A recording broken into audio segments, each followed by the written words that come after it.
Hey everybody, this is Steven from PopCultureMaven.com. We're back with this week's new comic book reviews, and actually, it's a pretty decent sized week. There's a lot of new number ones, some returning series, and some really returning series. So let's get to it. Let's get it on. First up, we have Superman's pal Jimmy Olsen's boss Perry White, number one. There's one new story. It's written by Matt Fraction and with artwork by Steve Lieber. There's also a excerpt from their Jimmy Olsen run that they did. There's two vintage Superman reprints, both written by Elliot S. Maggins, with artwork by Kurt Swan, and then there is a one final full story written by Neil Cleed, with artwork by Dean Haspel. So once again, I was a really huge fan of the Jimmy Olsen maxi series that was written by Fraction and with art by Lieber. So I was very excited when they did this. Now, admittedly, it's a pretty short first story, but it's actually really funny. It really captures that spirit that they did. So what it is that Lex Luthor creates robots to help protect humans, but really his plan is to stop aliens, i.e. Superman. And so it's just really it's a cute little story, and it really involves like Perry White telling this story, as instead of, he's the chief, but he's doing it like a reporter. The other short story from the Jimmy Olsen is about how the insurance on Jimmy Olsen is so high because he keeps screwing everything up. And then they find out that basically the only people that are watching the Daily Planet website is for Jimmy Olsen when he screws up, and he's making the planet money. So it's a really fun story, and it really gives you a taste of what Fraction and Lieber did in that Jimmy Olsen series. And if you like this, then definitely check this out. It was really one of the best books that I read last year and the year before when it came out. It was really, really good. It was really wonderful. The two reprints, the first one is not so much an origin, but kind of how Perry White got his first story. That's The Toughest Newsboy in Town. And it's really just, it's an old fashioned, they're both these are from the 70s. So they're kind of 70s. Kurt Swan is really known as for the longest time, really the Superman artist. So it's really nice. For me, I was a huge Kurt Swan fan. And so it was really nice to see this. And then the second story is the Super Cigars of Perry White, where what it is he helped these two alien teens, and so in return they gave him special cigars, unbeknownst to him, that gave him Superman powers. So it's just a really fun, charming little story. And then the last one, the old man talking in a bar, is so Perry White's in a bar and Wildcat comes in, and then they just start talking and reminiscing about how they met each other and all that kind of stuff. It's a really, really, Cleve did a really good story. It's just a nice short story, and I love Dean Haspel's artwork. It's nice to see that reprinted. And then there is a 3-page excerpt from Bendis and Ivan Rees' run on Superman.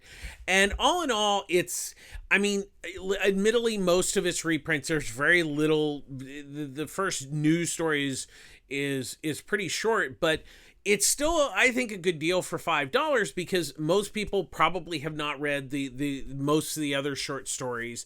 And like I said, I really am a big fan of Fraction Lieber, and I hope that maybe they'll do some more, another maybe Jimmy Olsen or something in the future. But overall, I think for $5, it's not bad, for even though the most of its reprints, but I would imagine that most people have not seen or read those, so I think it's a pretty good deal.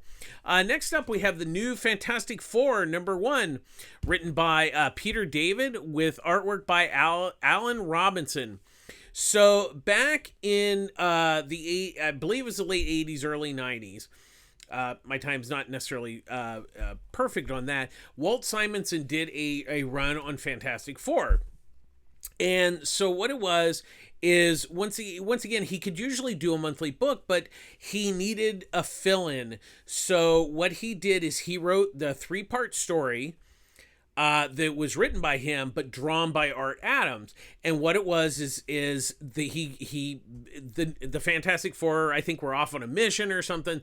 So somehow there was a new Fantastic Four that included Wolverine, Spider-Man, Ghost Rider, and the Hulk, the Mr. Fix-It Hulk. So it's the Smart Hulk, or the Smart Gray Hulk. And it was really a fun story. It was really well received back when it came out, and it's been well loved since then. And so Marvel decided, I guess the editor was a really big fan of it, and somebody said, hey, you got any ideas for a book? And he said, let's do the new Fantastic Four. And it's really, first of all, it would have been nice to get Walt to do it, but I really have to say, getting Peter David to do it, he's a really perfect writer, because one, he wrote the Hulk for 12 years, so he knows the Hulk, and he created Mr. Fix-It. But I think he also he understands that balance of kind of, action and humor and comedy and kind of stuff like that. So he understands how to pull all those things off. And it really is a fun little story. I think it's one of those, it's not necessarily like a what if, or it just happens to be like this group that has done this, and they're kind of, it's like getting the gang back together. And that's really what this book is about. And it's really a lot of fun. And I have to say, Robinson's artwork's actually really, really nice. Now it definitely just has a really nice look to it. And I'll be honest, there's a little bit of kind of visuals a la Art Adams, although it's not imitating him. And I think that's a huge compliment for Robinson. He's really a good artist, and I think he really captures like both the action and the fun of David's script. And I think that's really why the book works so well, is because it has a really good script by David, and then Robinson comes in and just nails it on the artwork. It's really a really good book. I really enjoyed the first issue. It was a great setup to the story.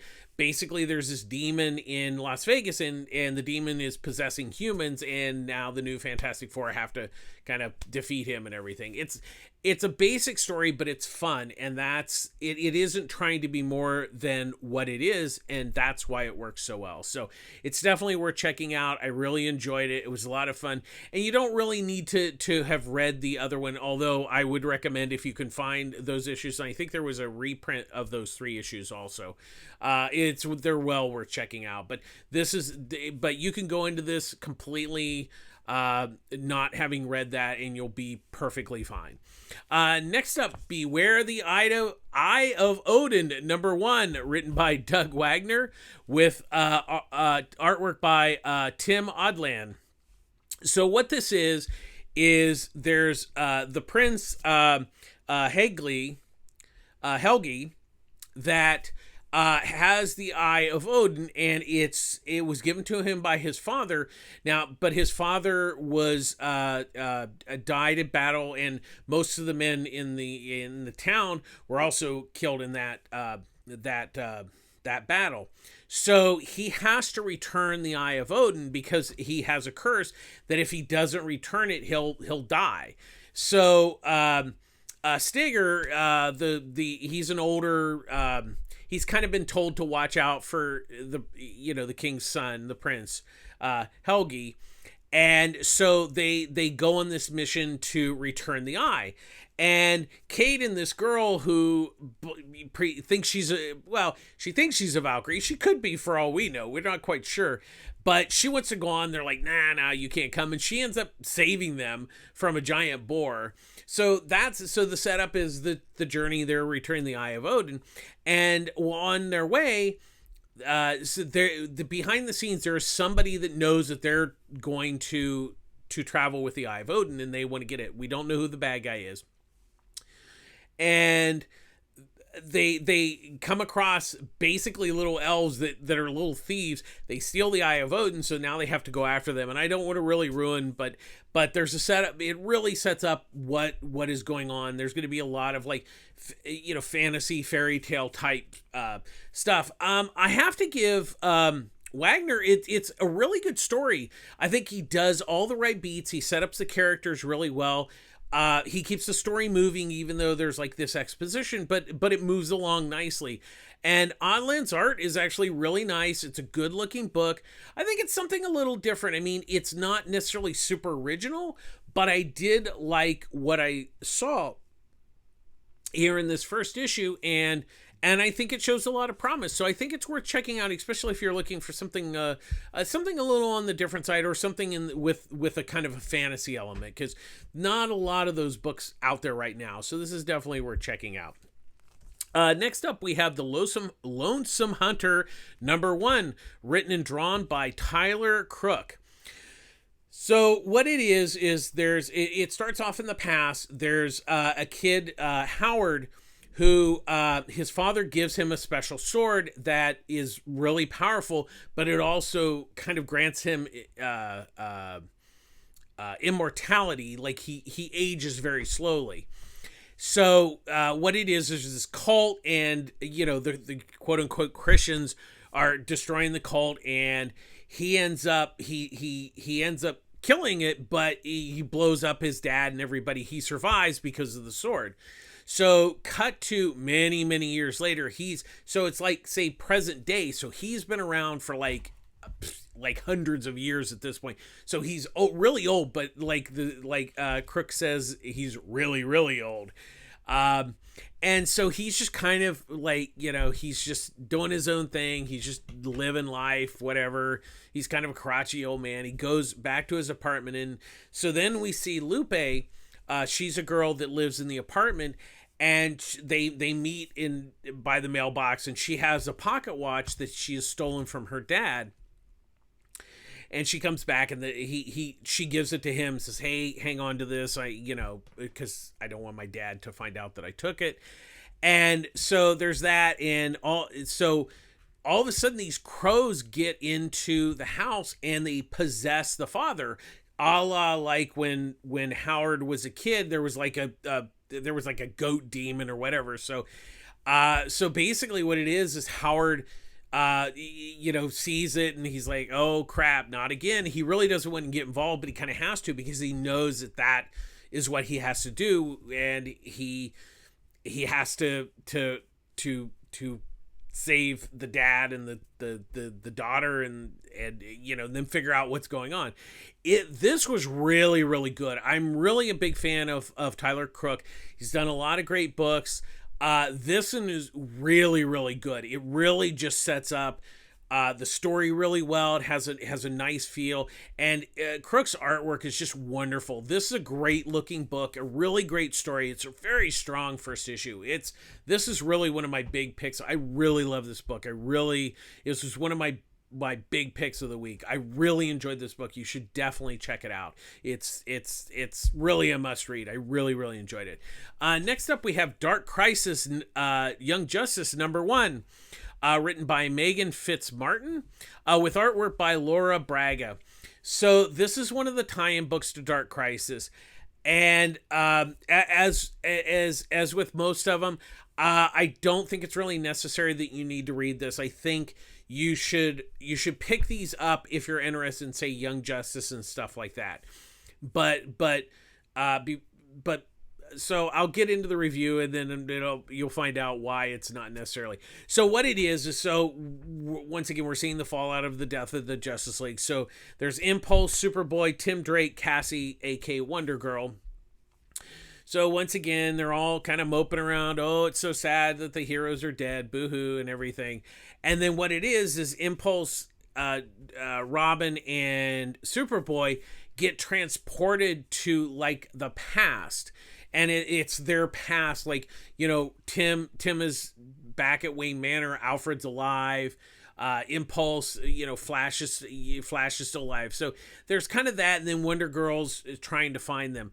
I think the problem that I ultimately had was that it's not that Fitzmartin's script is bad. It's just it's kind of there. There really wasn't anything that was really super compelling while I was reading it, and also there were many times where there was just lots of dialogue, and you really notice it. And sometimes when there's like more dialogue, or where the dialogue's kind of overpowering the art, and that should really never happen. And that is kind of where the book kind of really just I don't want to say it fails. It just doesn't really go anywhere, and there's not really, unfortunately, she doesn't really give you a really compelling reason to come back for a second issue. It was all like nice and everything, but it was like, okay. Braga's artwork's actually, the book looks really nice and everything. She does a great job on the artwork. Unfortunately, the story is just so, and as we go back to the top, this is not something you need. If you're reading Dark Crisis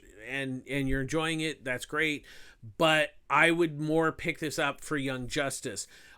If you're picking it up for that, you may like it a little more than I did, but ultimately, for me, it was completely unnecessary for Dark Crisis, and then on top of that, it was just really kind of average at best. Next up, we have Miles Morales' Spider-Man and Moon Girl #1, written by Mohel Machago, with artwork by I.G. Guerra. So what this is, it appears that each issue is going to have a different character with Moon Girl. This first one is Miles Morales. The next issue is going to have, Captain Marvel, or the female Captain Marvel. And so what it is Moon Girl is she's somebody's robbing like a place, and then of course Devil Dinosaur is like helps her out, except for he just like disappears all of a sudden. So now she has to try to find out where he's went. So she ends up going to this new school where she finds out where there's been dinosaur sightings, and it happens to be the same school that Miles Morales goes to. So what it is they end up finding that the Taskmaster has basically started cloning Devil Dinosaur, and that's all the dinosaur sightings. And so what it is it's really an adventure for her to find Devil Dinosaur again. That's really what it is. It was kind of okay. I think it's going to appeal to probably younger readers, and I'm not saying that's a bad thing. I think that it was just nice and everything. It was just okay. But I will say, especially because there's going to be a Moon Girl, I believe it's an animated series coming to like Disney Plus. I think, once again, I think for younger readers, this is probably a good book for them if they're familiar with Moon Girl or even Miles Morales from the Spider-Verse movie. But overall, I think for more seasoned readers, it's kind of okay. It's not bad. It's very by the numbers. It's like there's nothing shocking in the story. It does its thing, and on that it's fine, but it's just kind of average. Guerra's artwork, the artwork's nice. There's a few times where it's a little on the stiff side, but it's not bad looking. There is kind of a lack of backgrounds, which is kind of annoying. I'm a bit of a stickler. If you don't put backgrounds in it, just put a building for God's sake. But overall, it's kind of okay. I wouldn't say that it was super compelling, but if you have kids that are younger readers, I think this is probably gonna be a little bit better suited for them. Next up, we have Black Adam #1, written by Priest, i.e. Christopher Priest, with artwork by Rafa Sandoval. So what this is obviously, there's a Black Adam movie coming out, so probably wise to get some comics out there. So this is not tying into the movie, it's just getting Black Adam back into comics. So I always find it interesting that Black Adam was a Captain Marvel, i.e. Shazam, because that's his real name, Captain Marvel, was a villain, and he was like the opposite. He was like the big villain of Captain Marvel. And so I find it odd that he's kind of a hero now. I just find that weird. Not bad, just weird. um, but basically, it starts off that Desaad is and Darkseid. He's fighting them. He finds out that this is not really Darkseid, but what it is Desaad has infected him, and so what it is when he turns back into normal human, that he's got burns on his hand, and then he discovers that when he turns back into Black Adam that he's infected. And so we also learn that Malik Adams, he's a doctor in the hospital. He sees that his hand's messed up, and then you find out that he's related to Black Adam, that Malik needs to carry on the Black Adam name, and that's basically the setup here. And I think it was fine. It wasn't anything that blew me away. I think it was a nice story. Sandoval's artwork's it's a really good looking book. I think that it was just like a little bit of a slow start. Priest is really setting things up here. I think there's some interesting ideas. I think it's enough for me to I'm interested enough to check out a second issue to see where Priest is going to take the story. Like I said, I wasn't overwhelmed with it, but I did like it. And like I said, the big plus with Sandoval's artwork, it's a really nice looking book. So it's probably, if you're not familiar with Black Adam, I think this is a fairly decent place to start. At least it's the more current Black Adam instead of him being the bad guy. So if you're interested in Black Adam, I think it's minorly worth checking out. Not a big recommendation, but worth a look. Next up, we have Jaeger graphic novel, written and drawn by Ibrahim Mustafa. So this is this might have been a digital or like a comicology or something like this. This is the first time it's been collected into print, and so what it is there is a Jewish spy that has survived the concentration camps, and now he's going after, on his own, he's going after Nazi commanders and stuff and killing them, because he's like, that's like, it's revenge, it's pure revenge.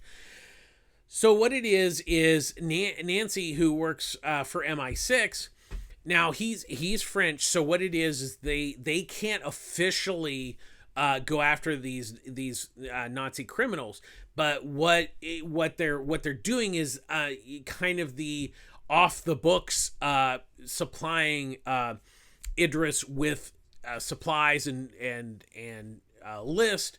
So they're telling me, hey, if you go here and to this bishop, he has a list of like who these people are and where they are. So that's really, it's a Nazi hunting story. Mustafa's done a lot of nice work.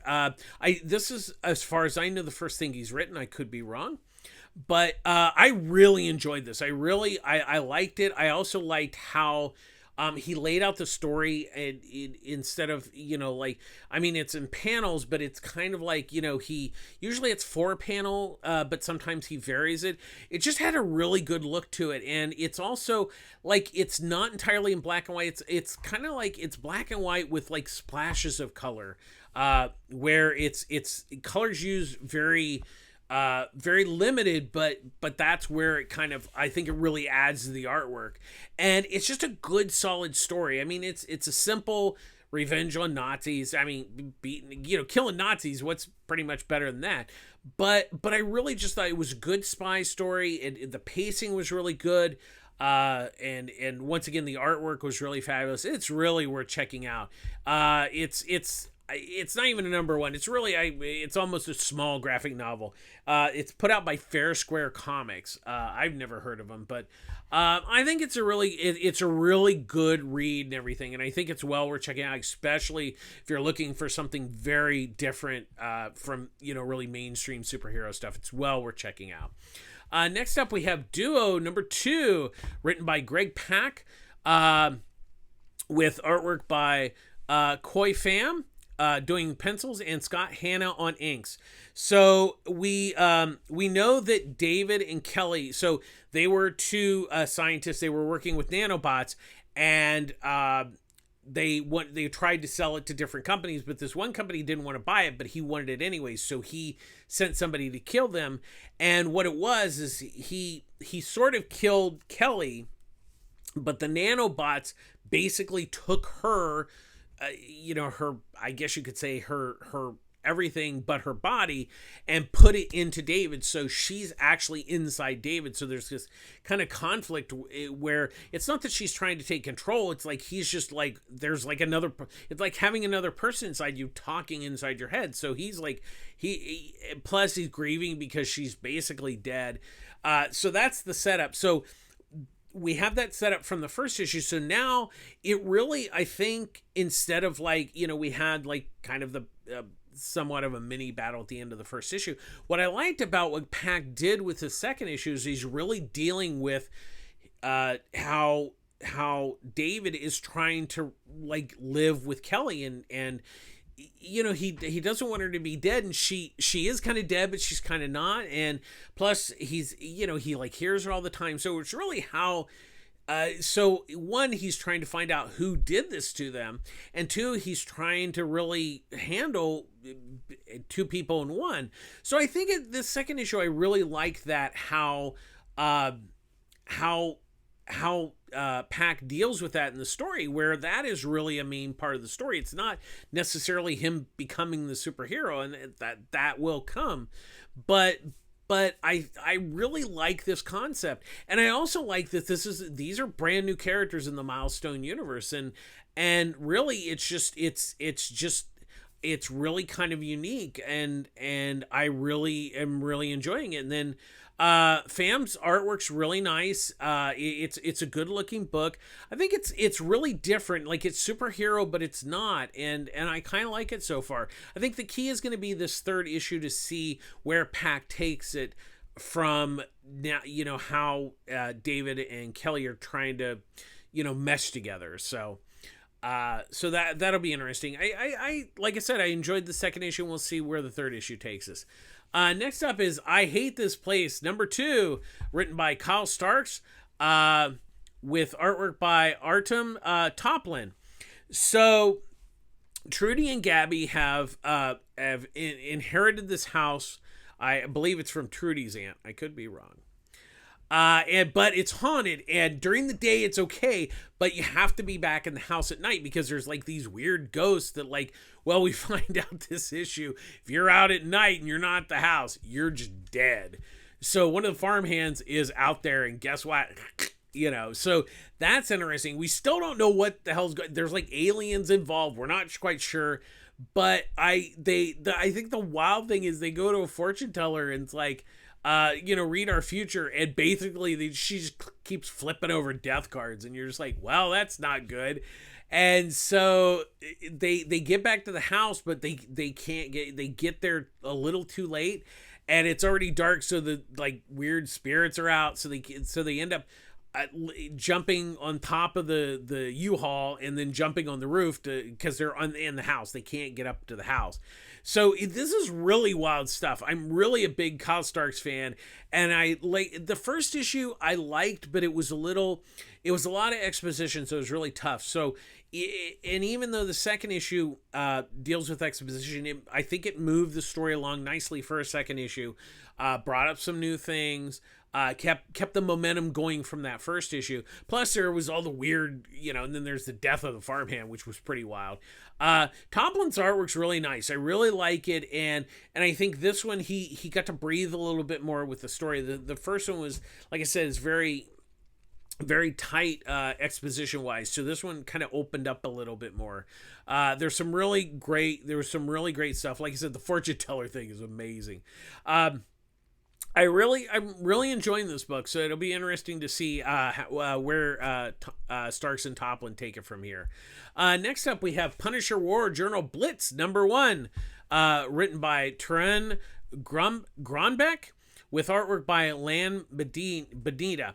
So this is kind of, it kind of spins out of the regular Punisher series that's been going, where he's part of the Hand.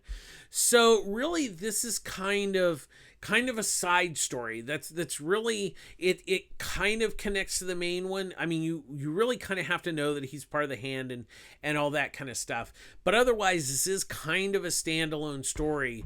It's just basically him going after bad guys with the Hand Clan, and how he tries to save these people from the bad guy. It's a pretty basic story, and it's all nice and everything, but I think it while I'm really enjoying the main series and how it's dealing with like Frank Castle's past and stuff, this is all nice and it's well done for what it is, but I just think it was like not really necessary.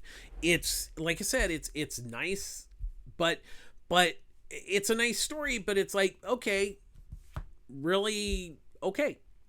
And it's just really, like I said, it's like a side story. Medina's artwork, the artwork's really nice and everything, and the story's good. I just think it really is not necessary. But if you are enjoying it, I don't think it's bad. I think it's. But if you have not been reading the regular Punny series, it's not that you wouldn't understand. I mean, because he's with the hand, blah blah blah. I think it does help if you've read that, how it leads to here. But ultimately, it's just really a side story. So it really comes down to if you feel you need it. Otherwise, it's not a huge recommendation. But it's certainly not bad. Next up, we have Bloodstained Teeth #3, written by Christian Ward with artwork by Patrick Reynolds. So we have Atticus Sloan, who has basically he was a vampire. He was a natural vampire, and he would turn humans. In turn, they would pay him to turn them into like human vampires. And so the vampire council has now told him he's got X amount of time to basically kill all the people that he's turned for money. So that's what's continuing this issue. So each issue, like the last issue, he found one. This issue, he finds another one.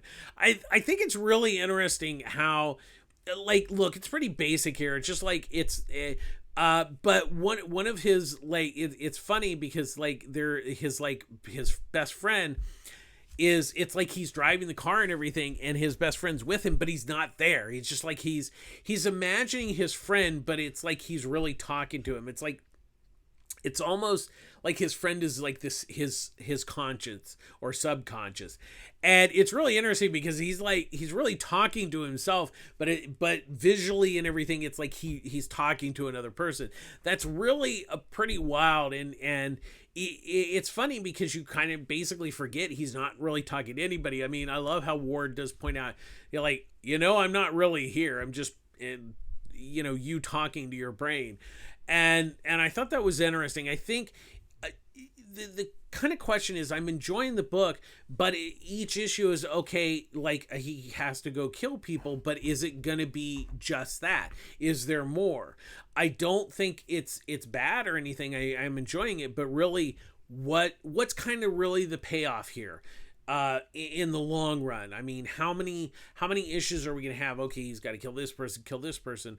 And we know that there's kind of another backstory going on, but it really, we're in the third issue and we're not really sure beyond him having to kill these people, what ultimately is, what's the story beyond that. And, that's where I do question this book a little bit. Reynolds' artwork's nice. It really has a nice kinetic feel. The coloring work by, I think it's Lee. Heather Moore really adds a lot to this book. It's really, the color work is really amazing. She really brings a really amazing color palette to this book. It looks good. I just think I'm kind of questioning where it's going to go. Next up, we have The Amazing Spider-Man #4, written by Zeb Wells, with pencils by John Romita Jr. and inks by Scott Hanna. Now, I'm really enjoying this book. So what it is in the last issue, hang on a second. That the bad guy once he's going to kill Peter. So Peter's caught and everything. And so, but we find out that is that's kind of a MacGuffin. What it means is it's like, okay, a MacGuffin is like in Psycho. At the beginning of Psycho, she steals money. You believe that's what the movie's going to be about, but then you find out really that's not what the movie's about. It's really about Norman Bates and all that kind of stuff. And so what it is Spider-Man has thought that he's gonna fight the main bad guy, that he's gonna take out his gang and all this stuff. And then you find out that Alonzo is actually well, I don't want to spoil it, but there's a big, nice twist at the ending of this issue that really changes the game to where this story, Wells is taking this story, and I'm really digging it. I haven't really been reading Spider-Man for quite a while, and I really like this. And I have to say, Romita Jr. is doing a really decent job on this book. Once again, as I've said, I'm not his biggest fan, but I think his artwork, it's a lot cleaner. It's not as sketchy. I think Hannah's a good, strong inker on him. I mean, I've always said that Romita Jr. is only as good as his inker, and Hannah seems to be doing a good job. It's a good looking book. And I'm really liking the story. I've been pleasantly surprised, and this fourth issue really takes a nice twist and turn to the story that Wells has set up. So I'm continuing to like it. So we'll kind of see where he takes this really first story arc. So, but I am enjoying it. Next up, we have the Silver Coin number 11. It is back. This issue is written by James Tynion IV, and of course, as always, Michael Walsh doing the artwork. So once again, these are one and done stories. These are all standalone, and the only thing is that it has to involve the cursed coin, basically. So what it is, there's this little cafe or this diner that is basically dead now because there's a quote unquote McDonald's that has gone right next door, so everybody's going over there.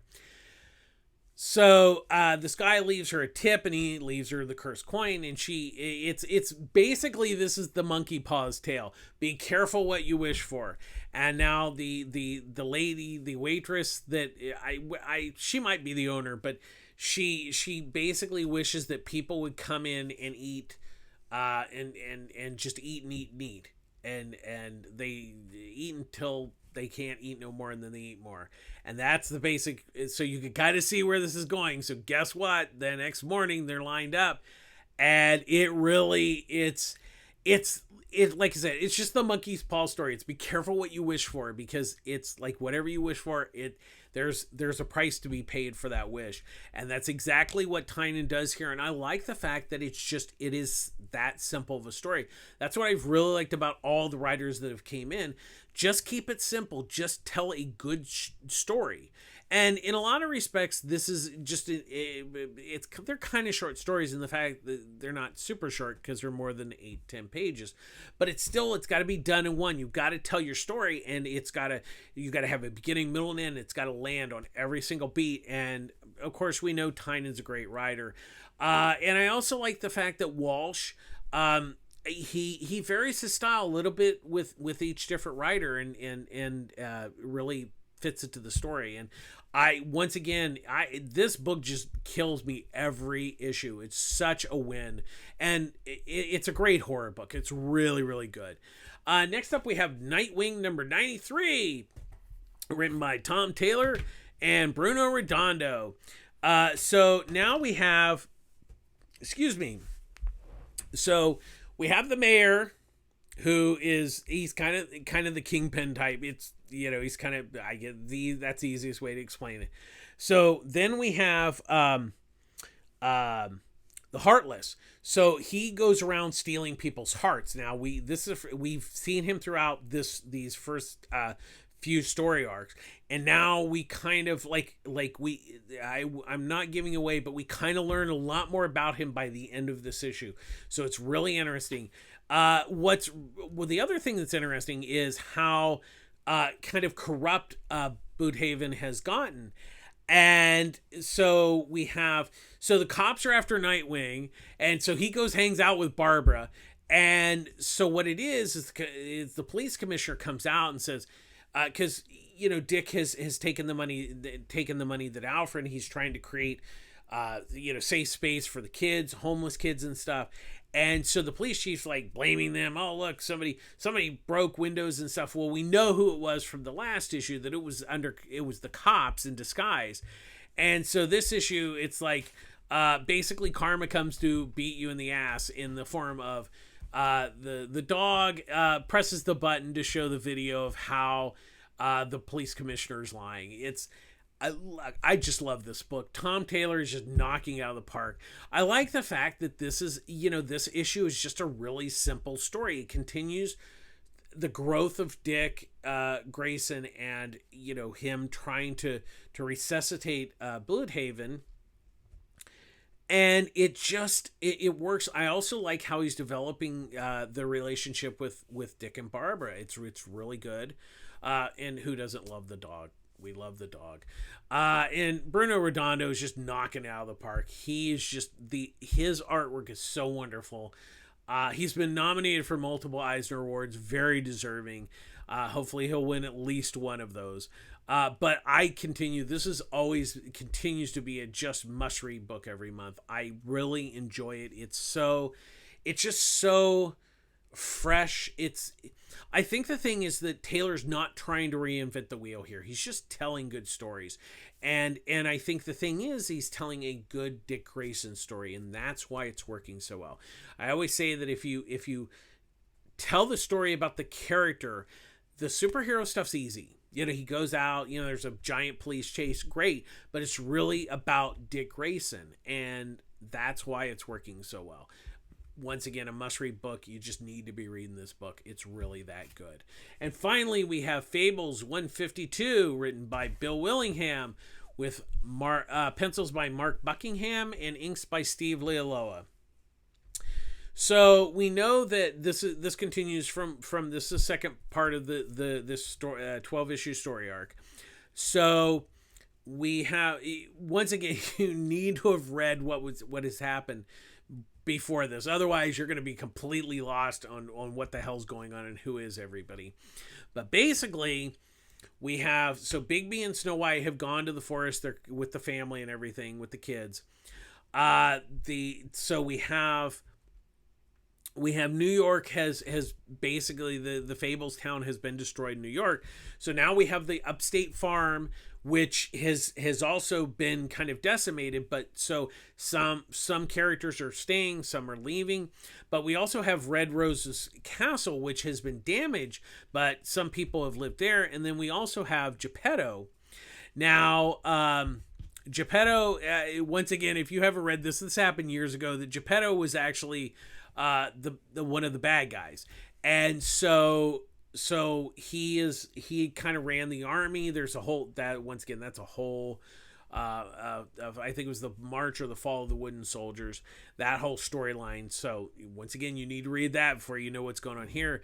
But we're also and once again, I haven't read Fables in a while, but we get to see Peter Pan and Tinkerbell.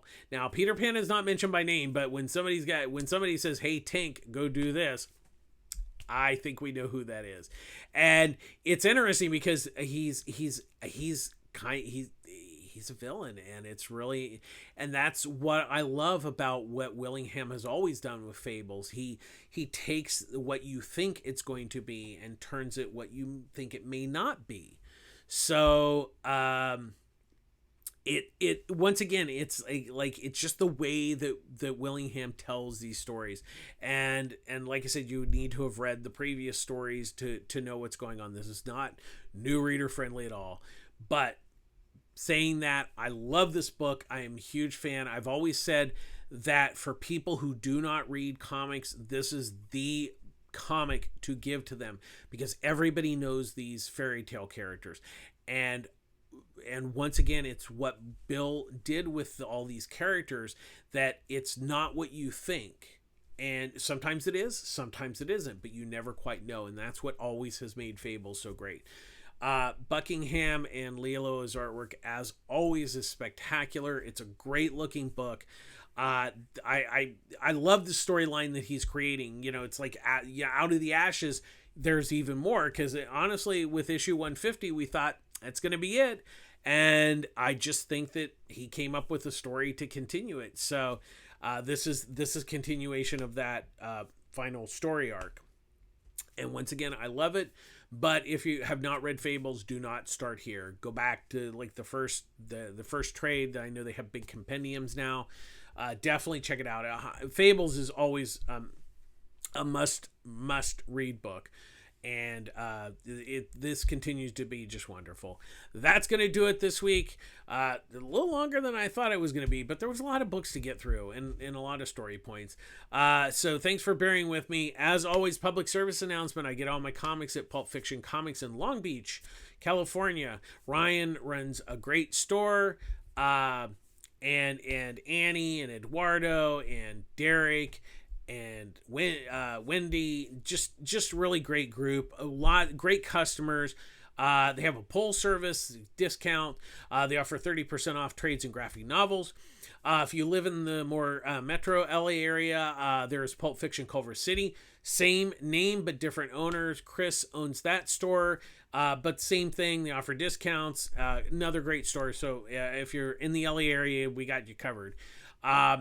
But as always, please support your local comic shop.